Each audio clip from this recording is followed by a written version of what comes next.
How's it guys? It's me, ya boy, I'm back. It's been a little while since the last video, just been a little bit busy with life at the moment, in the middle of a big move, so things have been a bit crazy. Also, this is only my second time shooting this video, because who knew you had to stay close to the microphone while recording. I've kind of just been slapping on my GoPro for every shoot that I've been going to and all the different locations and adventures, just so I can show that footage of how I got those shots and my setups and everything like that.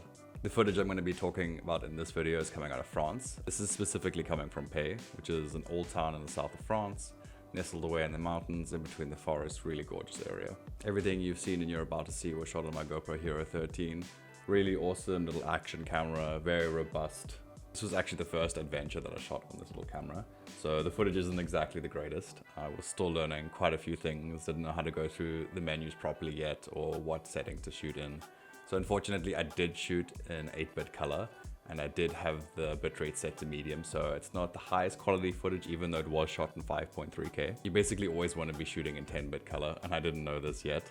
What that basically means is that you've got a lot more color range and detail and accuracy. Makes it a lot easier to edit as well. You get a lot less color banding. You also always want to be shooting in the highest bitrate possible, unless you're worried about the file size for some reason, maybe because of the size of your SD card. What that basically means is it's the amount of data that's being used to encode the digital content. So the higher the bitrate, the better the quality, also much bigger file sizes. All shots and photos were taken with my baby, my Canon R7. I am absolutely in love with this thing. It's actually what I'm recording on right now. It is an APS-C camera, so it does have a crop sensor, but it is a 32 megapixel sensor, so the image quality is insane. All of these photos were taken on this gorgeous river. I believe it's called the River Paillon. Gorgeous, set in this forest just underneath the old village of Paillon. Absolutely crystal clear water, tons of vegetation, insect life, aquatic life as well. Almost like a dream, just, coming onto this scene. I was mostly interested in the damselflies and the dragonflies. This gorgeous species of damselfly is known as the belle demoiselle. Please let me know if I'm getting that right. It's actually quite a rare species of damselfly because their nymphs and larvae require very clean, fast-flowing water. They're also quite vulnerable to human influence, so things like pollution and habitat degradation really play a part in that. I actually thought that they were butterflies at first because I've never seen a damselfly have this kind of flight pattern. They're quite small. The males are this stark black. The females have a little bit of different coloration. They have this gorgeous yellow-green kind of red tint to them, especially in the sunlight. This is actually one of my favorite shots that I've ever taken. I love the feeling of it. I love the contrast between the damselfly and the vegetation behind it. It's got this kind of whimsical adventure vibe to it that I just love. This photo and all the other photos taken in this video were done with my Canon RF 85mm. This has kind of been my go-to impromptu macro lens for the moment. Its main use is for portraiture and getting, close shots of subjects. It does have those macro capabilities. It does have a few shortcomings, which I will talk about in a moment. So another species that was abundant in this area was the golden ring dragonfly, which can be found throughout Europe and Northwest Africa. This next shot that I'm showing is a macro of what I believe is a golden ring dragonfly nymph molt. It's quite a mouthful. The reason I think that it is a golden ring dragonfly is because of the sheer size of it. That's a massive molt for a nymph. There's no ways that was from a belle demoiselle. This image is a stack of 39 different photos that I took at different focal lengths, and then I stacked them on top of each other. One of the shortcomings of macro is because you are so zoomed in and focused on the one particular subject. You have quite a shallow depth of field, so you need to take like a bunch of different photos at different focal lengths and kind of put them on top of each other. Here in this image, you can kind of see the shortcomings of this RF 85mm lens that I was talking about. It really struggles in high areas of contrast, which means I get a ton of chromatic aberration, which means I get a ton of pink and green fringing that I need to fix up afterwards. Need to do a bit of color correction sometimes too. My dream macro lens is the RF 100mm f2.8. That thing is a beast. It is also expensive, so that's kind of what I've been working towards. For some of these macros, I use my Canon Speedlight EL10.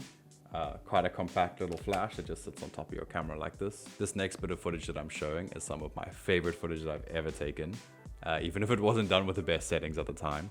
I managed to capture this very large female golden ring dragonfly depositing her eggs into the riverbed. I felt so lucky to witness this, let alone capture it. I was so giddy. I'm pretty sure you can hear it in the video as well. I was just so excited to get this on camera. Nice. Incredible.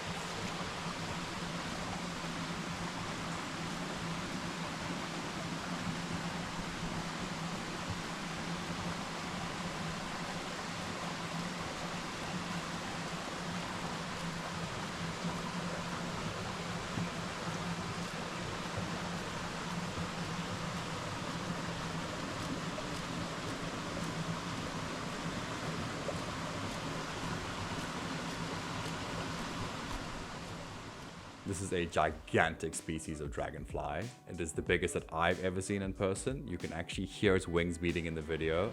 It is monstrous.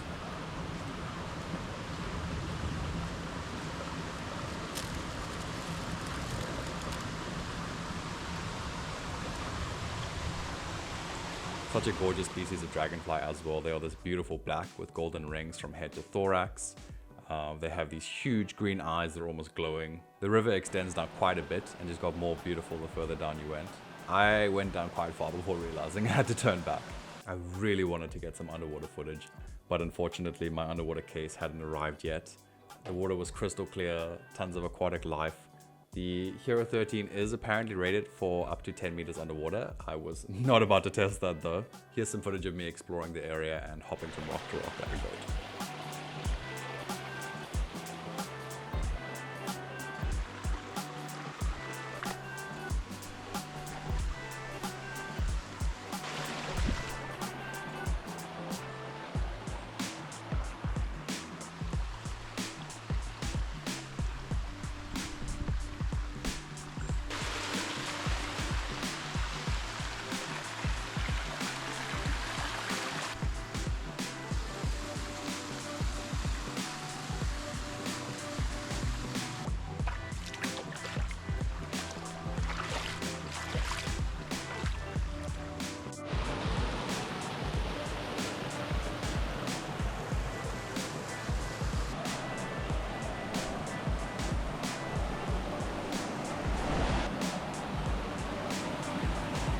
Such an awesome little adventure, the first of many. It was so beautiful, and I'm just so stoked that I get to share it with you guys.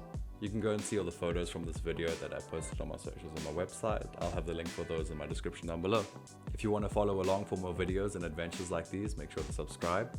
If you've got any questions or want to correct my pronunciation on anything, drop a comment down below and I'll get to it. Until next time, thanks for watching guys, and stay sassy.